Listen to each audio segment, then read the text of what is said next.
Hürmetli abunlaşlar sizlere şöyle Premier Mali bu hafta oyunumuz bu. 2022 yıl Zoro Radnoy. Ben tarafımızda 204 atmosferli Mali bütçemiz var. Şu ikisini adden namzor etber hemen. Küzet para veresler.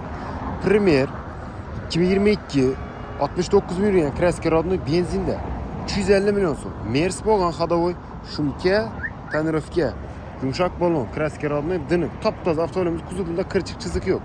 Bahası etibar etemiz. 350 milyon son. 120 milyon bilen kiret veremiz. 5 yıllar 7 milyon 400'den çoğu arasında. Hareketler arasında. Atmosferini 204 var bir anda. Ben Premier bolgan polni 204 atmosferini. Merskada oy Premier diske görtürsün. Yumuşak fononu bilen şunke paro koyulma. Tanrıfke bağ, lükü bağ. 100 milyon yürgen metan gazan var iken. Bahası 255 milyon son. 100 milyon verseniz 6 milyon 400'den 3 yıllar kriter çıkar. Nakt kredi partner asasında gelip maçlarımız karakter arasında. Maşallah bizlere satıp vererek egen. Üstüne gelseniz yine gelişinin halda xarid kılsa bolat.